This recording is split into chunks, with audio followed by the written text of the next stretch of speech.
사사기 10장 15절 16절입니다. 사사기 10장 15절 16절 구약성경 380쪽 어간에 있습니다. 구약성경 380쪽 어간에 있습니다. 사사기 10장 15절 16절입니다. 찾으셨으면 아멘. 같이 읽겠습니다. 이스라엘 자손이 여호와께 여쭈오되 우리가 범죄하였사오니 주의 보시기에 좋은 대로 우리에게 행하시려니와 오직 주께 구하옵나니 오늘날 우리를 건져내옵소서 하고 자기 가운데서 이방 신들을 제하여 버리고 여호와를 섬김에 여호와께서 이스라엘의 곤고를 인하여 마음에 근심하시니라. 아멘. 같이 인사하시죠. 주의 이름으로 잘 될 것입니다. 더 잘 될 것입니다. 끝없이 잘 될 것입니다. 아멘. 다시 인사하겠습니다. 옆에 사람에게 더운 여름에 잘 살아계셔서 감사합니다. 같이 인사하겠습니다. 더운 여름에 잘 살아계셔서 감사합니다. 할렐루야. 하나님의 은혜와 평강이 여러분의 심령 깊은 곳에 충만하시기를 주님의 이름으로 축원합니다. 오래전에 외국에서 발행되는 잡지에 전면에 이 시계가 이제 표지로 실린 적이 있었어요. 그런데 이 시계가 3분 전을 가르치고 있는 거예요. 생각하는 사람에 따라서 다르지만, 그러나 어떤 사람은 야, 칠흑같이 어두운 밤이구나 이렇게 생각하는 사람도 있고, 야, 이제 지구의 종말이 가까워졌구나 그렇게 생각하는 그런 사람들도 있었습니다. 얼마 남지 않았다라고 하는 그런 의미를 함축한 그런 그림이었다고 합니다. 전 세계의 정황이 비슷합니다만 우리나라도 요사이 들어서 뭐 암울하다, 끝이 안 보인다, 길이 막혔다 이런 말을 서스럼없이 하는 것을 우리가 너무 쉽게 들을 수가 있습니다. 한마디로 어두운 밤이라고 하는 것입니다. 130여 년 전에 선교사님들이 복음을 들고 이 땅에 들어왔을 때 정말 우리는 칠흑같이 어두운 그런 땅이었지만, 그러나 복음이 들어오고 빛이 밝혀지기 시작하면서 우리 민족이 그래도 이만큼 잘 사는 그런 민족이 되게 된 것입니다. 여러분, 뭐 정치, 경제, 사회, 교육 어느 것도 숨통 트인 것이 없다 그렇게 이야기를 합니다만, 그러나 예수 믿는 우리가 있기 때문에 여전히 이 민족은 희망이 있다고 믿습니다. 뭐 친미, 숙미, 친북, 극우, 극좌, 뭐 보수, 진보, 하여튼 해방 직후처럼 우리는 굉장히 혼돈된 그런 시대 속에 살고 있습니다만, 그러나 미국한테 잘 보인다고 길이 보이는 것도 아니고, 북한에 퍼주고 추파 던진다고 살 길이 열리는 것도 결단코 아닙니다. 우리가 힘들고 어려울 때일수록 만왕의 왕이시며 만주의 주이신 하나님을 바라볼 때 그 하나님이 우리에게 길을 열어주실 줄로 믿습니다. 하나님은 변함이 없으시고 회전하는 그림자가 없으신 시건치 아니하시는 그런 하나님이라고 했지만, 그러나 때때로 하나님이 생각을 바꾸시는 때가 있어요. 보면 그것은 언제냐? 우리가 철저하게 회개했을 때 하나님이 뜻을 돌이키시는 것을 우리가 볼 수 있는데, 시편 106편 44절 이하에도 보면 성경이 이렇게 기록이 되어 있습니다.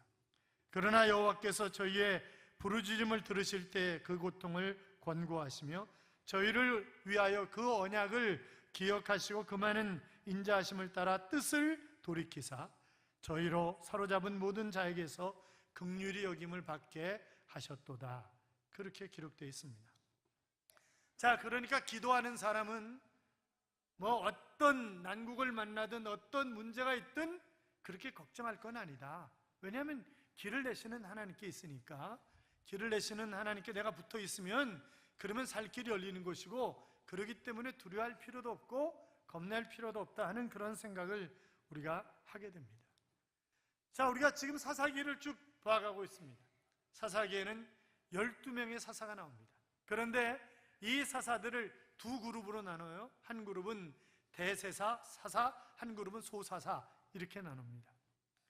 우리가 선지자들도 마찬가지잖아요. 대선지자들, 소선지자들 이렇게 나누는데, 대자가 들어간 사람들은 큰 일을 한 사람들, 위대한 영웅들, 소자가 들어간 사람들은 뭐 그냥 그저 그렇게 쓰임받은 사람들, 그런 것이 결단코 아니라 그것은 책의 분량이 그에게 대해서 얼마나 이야기하고 있느냐에 따라서 이 사람이 대선지자다, 대사사다, 소선지자다, 소사사다 그렇게 나누었잖아요.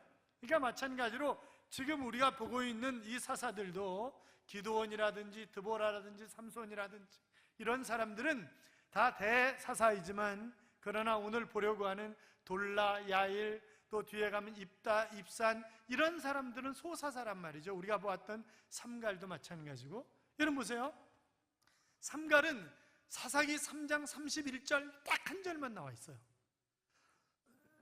그러면 그 삼갈에 비해서 삼손은 사사기 13장부터 16장까지 나와 있거든요. 4장에 걸쳐서. 그러면 삼갈보다 삼손이 더 위대한 사람이냐? 아니요. 삼갈은 이스라엘 이 블레셋이 쳐들어왔을 때 소모는 막대기를 가지고 블레셋 600명의 군인을 때려치우고 이스라엘 민족을 구원했던 그런 위대한 사사가 삼갈입니다. 삼손은요, 한 게 없어요. 이놈은요, 죄송해요, 이놈이라 그래가지고 이놈은요, 진짜 이런 개차반이 없어요. 그게 삼손이에요.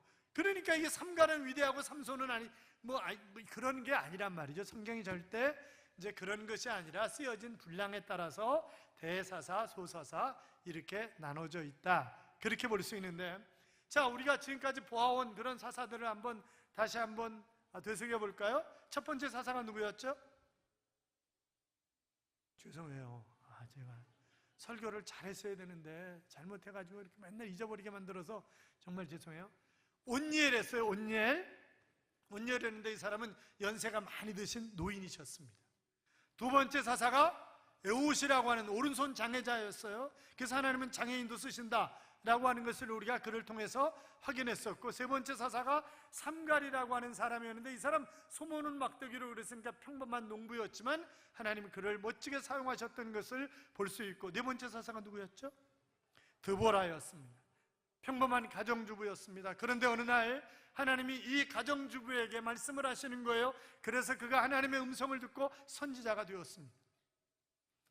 하나님이 주신 말씀에 대한 확신을 가지고 함께 일할 사람을, 자기가 여자였기 때문에 당시에 노예처럼 여기는 그런 여자였기 때문에 함께 일할 남자를 찾았고, 그래서 바락이라는 사람과 더불어서 아름답게 쓰임받았던 것을 우리는 잘 알고 있습니다.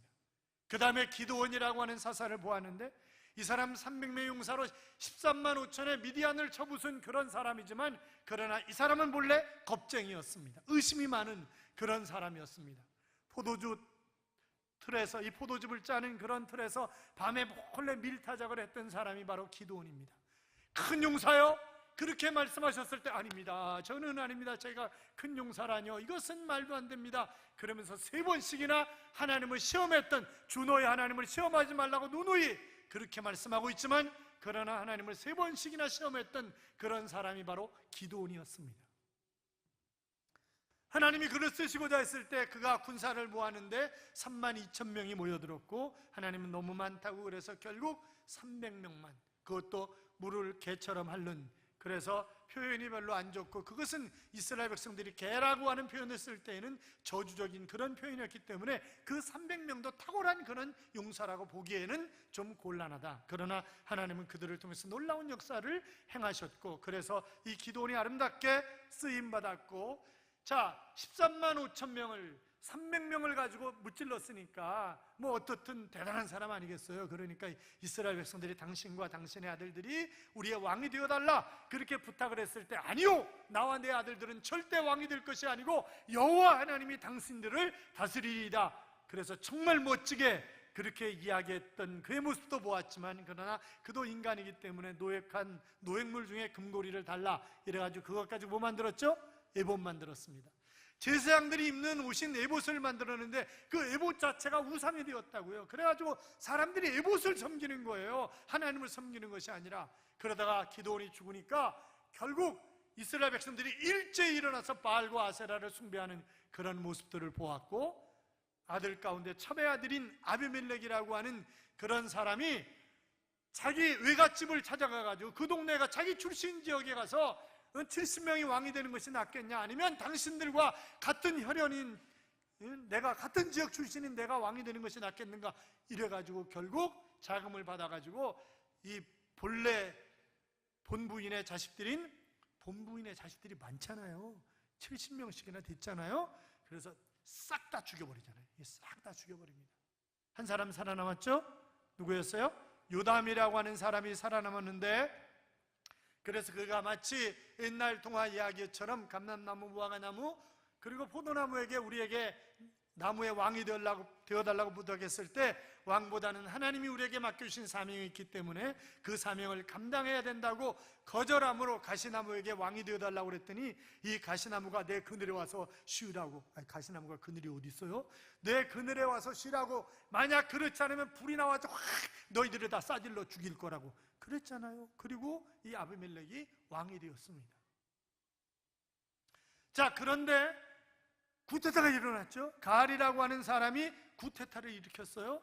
그래가지고 그것 때문에 결국 이 세겜 사람들을 1000명이나 다 난도질해서 다 죽입니다. 불질러 죽이고 난도질해서 죽이고 다 죽입니다. 피비린내 나는 그런 사태가 발생을 한 거죠.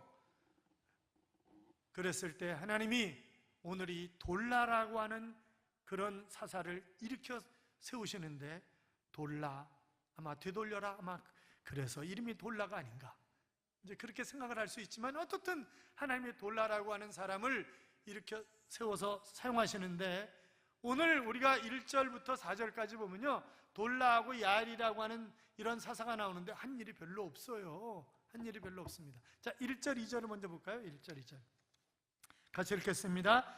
아비멜렉의 뒤를 이어서 이세갈 사람 도도의 손자 부하의 아들 돌라가 일어나서 이스라엘을 구원하니라. 그가 에브라임 산지 3일에 거주하면서 이스라엘 사사가 된 지 23년 만에 죽음의 3일에 장사되었더라. 돌라에 관한 이야기는 이것이 다입니다. 물론 우리가 여기에 주목해 볼 만한 그런 표현이 나오죠. 그가 이스라엘을 구원하였더라. 아마도 지금 산산이 찢어진 그런 이스라엘 백성들을 보다듬으면서 그들을 치료하는 데 아름답게 쓰임받았던 사람이 돌라가 아니었겠느냐. 또 혹시나 국지전 이런 것이 일어났을 때 그것을 바로 가라앉히고 민족을 평안하게 만들었던 그런 사람이 돌라가 아니겠느냐. 그렇게 우리가 추측은 해볼 수 있습니다. 이 사람은 여기 보면 그 이사갈 사람이라고 그랬으니까 가장 연약한 지파 가운데 하나가 이사갈 지파였단 말이죠. 그러니까 별로 힘이 없는 사람이었지만 그러나 평범한 가운데서 아주 아름답게 쓰임받았던 사람이 돌라다, 그렇게 얘기할 수 있어요. 그런데 야일은 더 문제입니다. 야일은, 자 보세요. 이 야일은 4절 좀 보세요. 4절 같이 읽어요. 그에게 아들 30명이 있어 어린 낙이 30을 탔고 성읍 30을 가졌는데 그 성읍들은 길라 땅에 있고 오늘까지 하봇 야일이라 부르더라 그랬습니다. 자, 이 야일이라고 하는 사사가 자식이 30명인 거 보니까 부인이 한두 명은 아니었던 것 같아요. 그렇잖아요. 그러니까 이 사람 한 일이 이게 다예요. 애 많이 낳았다. 그리고 그 자식들이 한 부락씩 잘 다스렸다. 그게 나오는 이야기 전부예요. 여러분, 우리가 그 도심에 운전하고 가다 보면 뻥뻥뻥뻥뻥 이러면서 뚜껑 열린 차 수억짜리 타고 다니는 애들 보셨죠? 그런 애들 있잖아요. 자기가 열심히 돈 벌어가지고 뭐 수십억짜리 차를 타고 다니든 뭐 몇십억짜리 뭘 하든 그게 무슨 상관이 있겠어요. 그러나 애들이에요.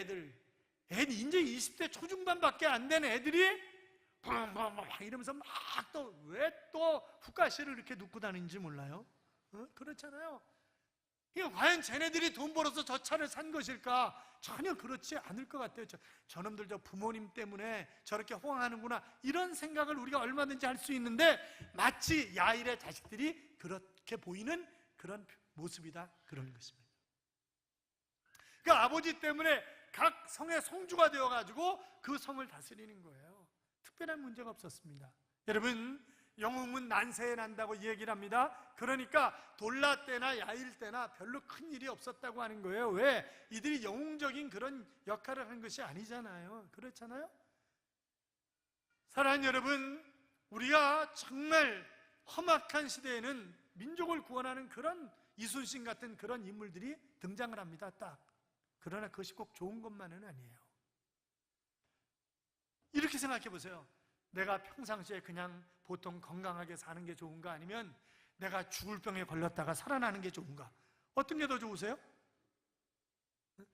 죽을 병에 걸렸다가 하나님이 치료해 주셔서 살아나는 것도 참 감사한 일이지만 평상시에 그냥 그럭저럭 건강하게 사는 것은 훨씬 더 감사한 일 아니겠습니까? 지금이 놀라와 야일 때가 바로 그런 시대였다고 하는 것을 여기 말씀하고 있어요. 자, 그러면 여러분 보세요.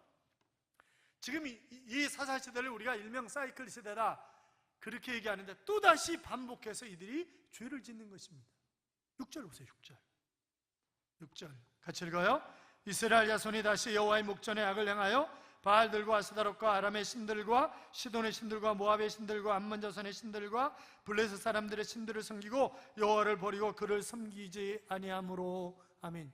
이제는 바알과 아세라뿐만이 아니라 신이라는 신은 다 갖다가 뭐 고무신, 집신 할 거 없이 다 갖다 섬기는 거예요. 지금 이렇게 타락하는 거예요. 사랑하는 여러분, 우리가 힘들고 어려우면 하나님 바라보고 되고 평안하면 하나님 앞에 더 감사하고 더 열심히 하나님을 섬겨야 되는 거잖아요. 누우면 바로 코를 골면서 잠을 자는 남편이 있었습니다. 그런데 잠을 못 자고 계속 뒤척이는 거예요.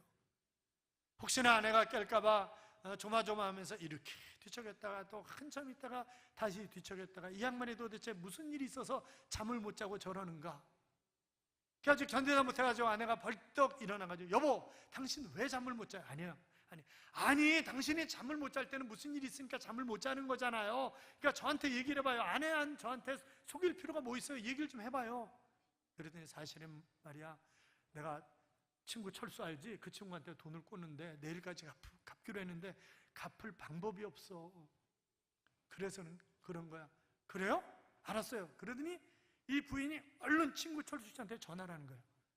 철수 씨, 우리 남편이 돈을 못 갚겠대요. 그래서 잠을 못 자요 지금. 그러니까 그런 줄 아세요. 그리고 나도 모르고 왜 돈 꽂았어요. 다음부터는 절대 그런 일 하지 마세요. 아셨어요? 전화를 탁 끊는 거죠. 여보, 오늘부터는 철수 씨가 걱정할 거야. 당신은 그냥 편안하게 자. 그렇게 얘기를 하는. 여러분, 정말 좋은 아내는 당신 그거 어디다 썼냐? 그 돈이 왜 필요했냐? 도대체 무슨 짓 하느라고 그랬냐? 이런 것을 따지는 아내가 좋은 아내가 아니라 현실을 현실로 받아들이고 현실 속에서 어떻게 이 문제를 해결해 나갈 것인가 라고 하는 것을 지혜롭게 하는 여인이 좋은 아내잖아요. 남편들 그렇지 않으세요? 사랑하는 여러분, 정말 좋은 사람은 내 주변 사람들을 평안하게 해주는 사람이 좋은 사람입니다. 그렇잖아요. 그러니까 하나님께서 우리를 하나님의 자녀로 삼으시고 이웃 가운데 우리를 두신 것은 그 이웃 사람들을 편안하게 살아가도록 만드는 역할을 잘 감당하라고 우리를 그 가운데 두신 것이지, 그 가운데서 군림하면서 뭐 이렇게 저렇게 잘난 척하고 살아가라고 하나님이 우리를 세워두신 것 결단코 아니라고요.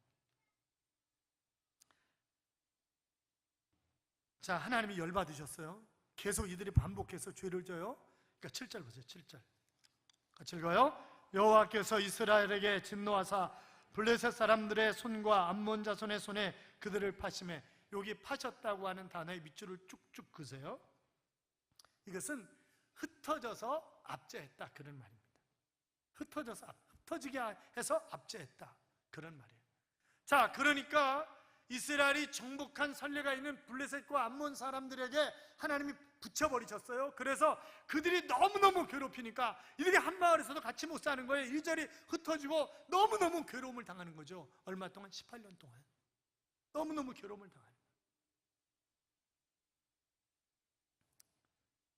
우상 숭배하는 가나안 족속을 완전히 멸하지 않은, 남겨두었더라 그 남겨둔 것 때문에 그들이 또 고통을 당하는 것입니다.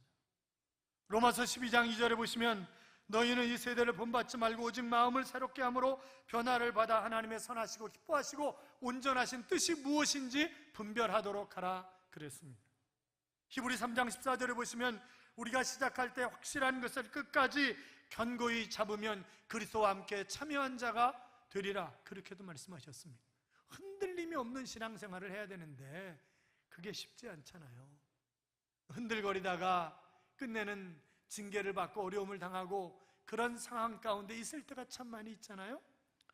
보기 위해서 눈을 감는다 라고 하는 말은 화가인 고갱이 한 유명한 말입니다.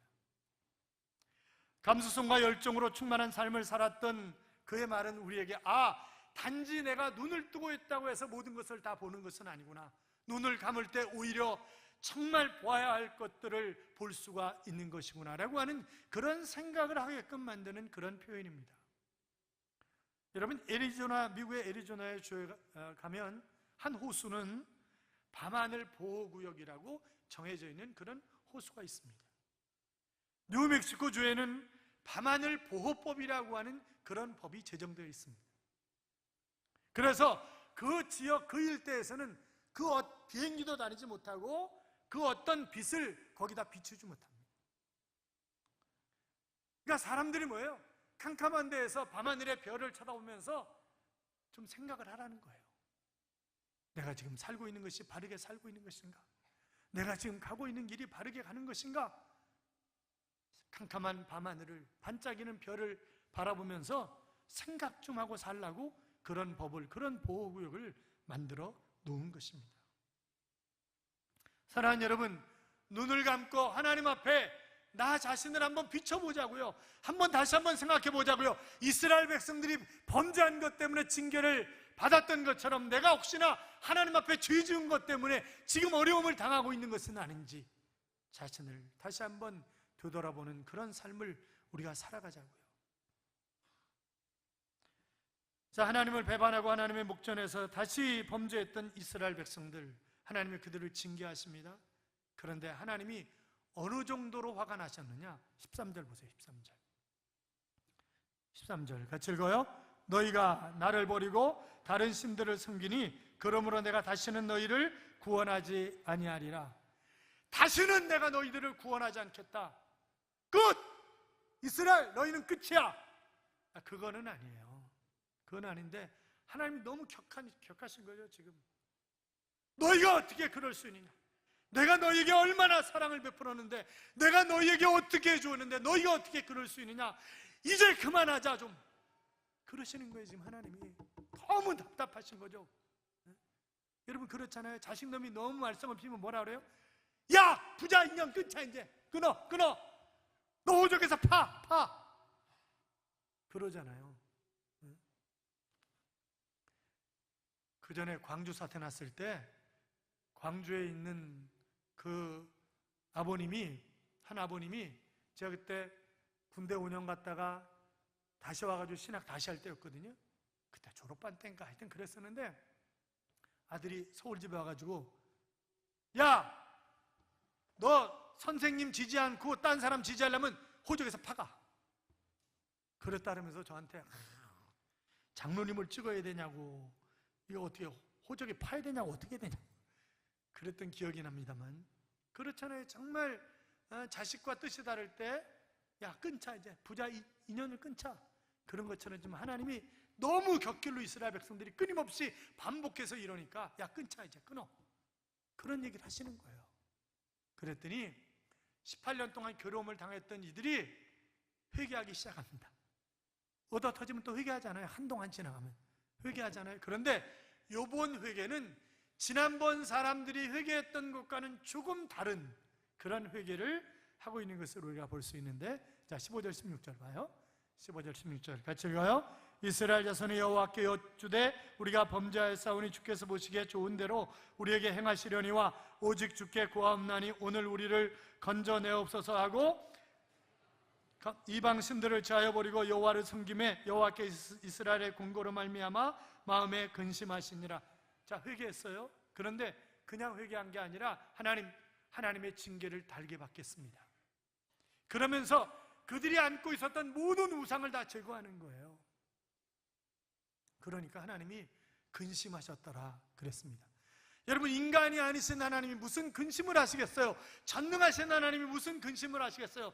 그런데 하나님이 보니까 쟤네들이 회개를 하는 것 같아. 회개를 하는 것 같은 거예요. 그러니까 내가 마음을 풀어야 되지 않나? 그 표현을 근심하셨더라, 그런 표현을 쓰고 있는 것을 우리가 보게 됩니다. 여기 이제 카차르라고 하는 단어인데 견디지 못했다 그런 거거든요. 그러니까 그들이 울부짖는 회개에 하나님이 견디지 못하고 결국 다시 관계를 회복시키셨다고 하는 그런 표현을 여기 쓰고 있는 것입니다. 요한일서 1장 9절에 보시면 만일 우리가 우리의 죄를 자백하면 그는 미쁘시고 의로우사 우리 죄를 불의해서 우리를 깨끗하게 하시고 우리 죄를 사하시며 그랬습니다. 동이 서에서 먼 것처럼 우리가 회개하기만 하면 우리의 죄를 하나님이 멀리 옮기신다고 그렇게 말씀하셨습니다. 다시 기억조차 아니할 것이라고 말씀하셨습니다. 회개하면 됩니다. 돌아서면 됩니다. 그렇잖아요. 돌아서면 된다고. 사랑하는 여러분, 불안하십니까? 두려우십니까? 회개하십시오. 온전히 돌아서십시오. 창세기에서 요한계시록까지 기도에 관한 구절과 교훈이 수두룩하게 기록되어 있어요. 그러니까 우리가 바로 하나님 앞에 돌아서, 여기 이제 프로시코마이라고 하는 그런 단어를 쓰고 있는데, 이 단어는 그 예배 가운데 기도한다, 이제 그런 말이거든요. 그러니까 기도 없는 예배도 없고 예배 가운데 기도 없는 예배도 없다, 이제 그런 말인데, 결국 이제 여러분 보세요. 우리가 하나님 앞에 온전히 붙잡으면 되는데 그걸 안 해요. 한 백인이 겨울이 올겨울이 추울 거다라고 하는 그런 이야기를 듣고 산에 가서 장작을 패기 시작했습니다. 그런데 그 오솔길로 인디안 주술사가 지나가는 거예요. 그러니까 도사님, 올 겨울이 춥다는데 맞아요? 네, 춥습니다. 그런 거죠. 한 2시간 있다가 또 다시 돌아가는 거예요. 그래서 정말로 춥대요? 그러니까 네, 정말 추울 겁니다. 그러면 열심히 나무를 패야지. 열심히 패는데 한 2시간 있다가 이 주술사가 또 지나가는 거니까 진짜로 추운 거 맞죠? 그러니까 진짜로 춥다니까요? 그래요? 열심히 죽기 살기로 나무를 패는 거예요. 저녁 때 해가 뉘엿뉘엿 가는데 이 주술사가 또 어디 갔다 또 돌아가는 거예요. 그래서 정말 추운 거 맞죠? 정말 춥다니까요? 그런데 도사님은 어떻게 하세요? 그랬더니 주술사가 하는 얘기가, 우리 속담에 백인이 장작을 많이 패면 그 해는 추운 겨울이다, 그런 속담이 있다, 이렇게 얘기를 하더라는 거예요. 그 백인이나 그 주술사나 그놈이지 뭘 그래요. 그렇잖아요. 여러분, 하나님 앞에 가야지. 다른 데 가서 무슨 소용이 있냐 이 말이죠. 하나님 앞에 가야지. 그렇잖아요.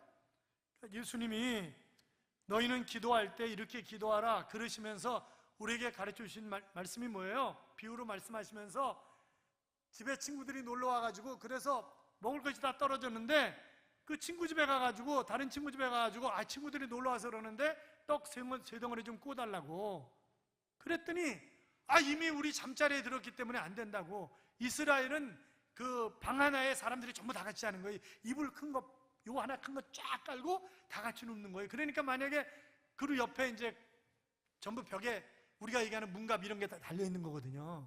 그러면 그걸 열려면 다 일어나야 되는 거예요. 그냥 우리 잠자리에 들었다고 안 된다고. 그러니까 그러지 말고 좀 떡 좀 구워줘, 떡 좀 구워줘, 떡 좀 구워줘, 계속 그러면 그 성질 나가지고 빨리 구워주고 잠자는 게 더 낫다. 그런 것처럼 우리가 끈질기게 하나님 앞에 기도한다면 그 하나님이 왜 거절하시겠냐 하는 그런 얘기를 하고 계시는 것을 볼 수 있잖아요.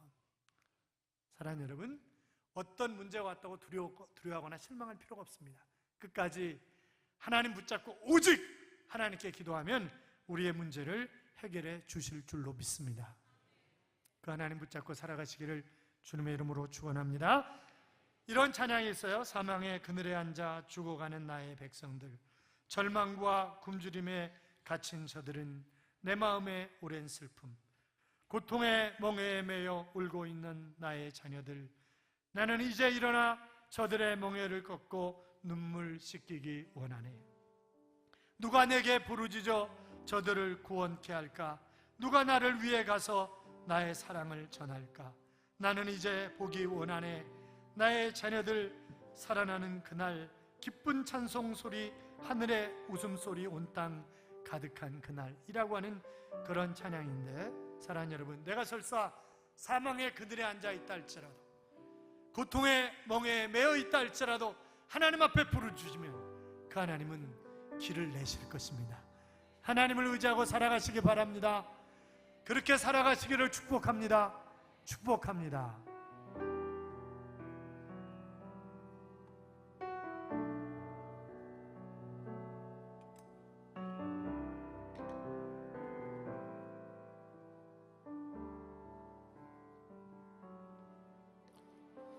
사망의 그늘에 앉아 죽어가는 나의 백성들,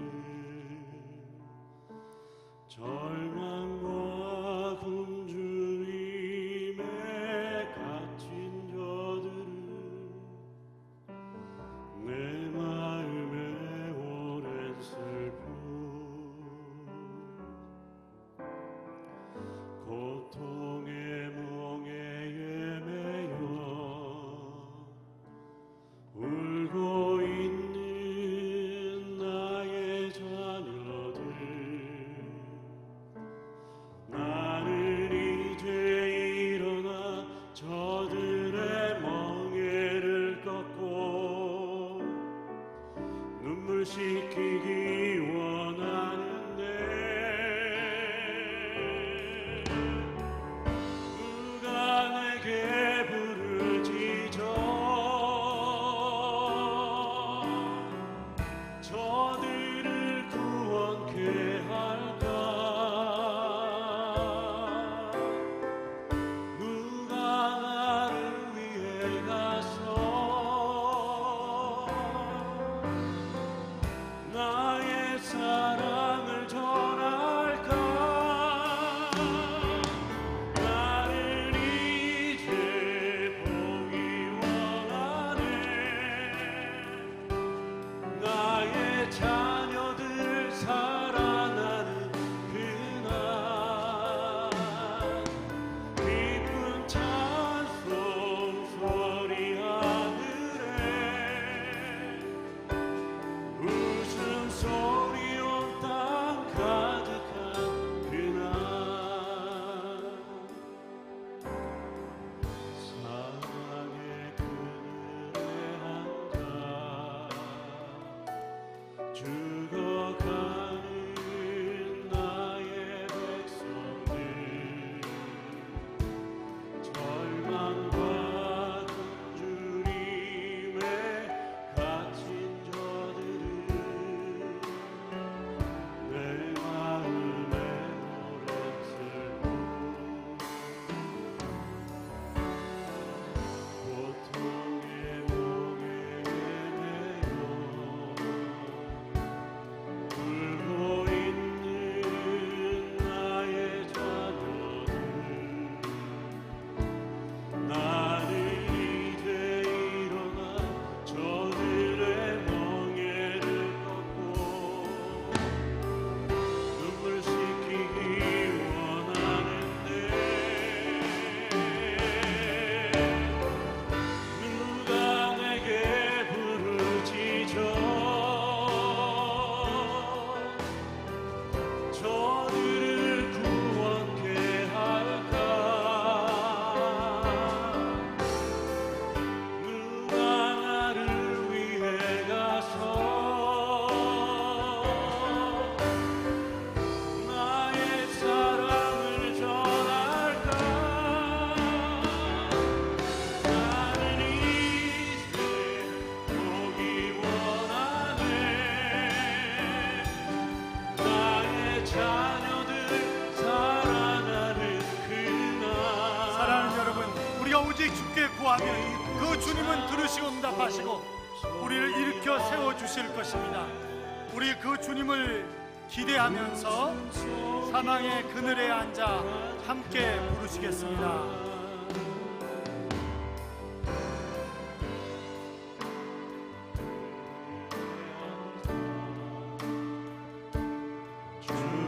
죽어가는 나의 백성들, 절망과 굶주림에 갇힌 저들은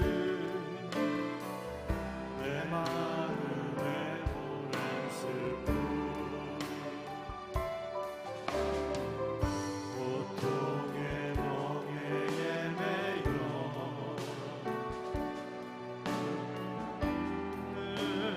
나의 자녀들, 나는 이제 일어나 내 멍에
전할까? 누가 내게 부르죠? 저들을 구원해 할까? 누가 나를 위해 가서 나의 사랑을 전할까? 나는 이제 보기 원하네. 나의 자녀들 살아가는 그날 기쁜 찬송 소리 하늘에 웃음소리 온 땅 가득한 그날. 사랑하는 여러분, 두려우십니까? 힘드신 일이 있으십니까? 하나님 앞에 엎드리십시오. 그분은 나의 아픔을 아시는 전지하신 하나님이십니다. 그분은 나의 아픔을 해결하실 수 있는 전능하신 하나님이십니다. 오직 그 하나님께 구하면 그 하나님이 길을 내실 것입니다. 근심하셨다고 했습니다. 하나님은 풀어주시는 하나님이십니다. 우리 같이 기도합니다. 살아계신 하나님 아버지, 감사합니다. 영원한 우리 주님의 사실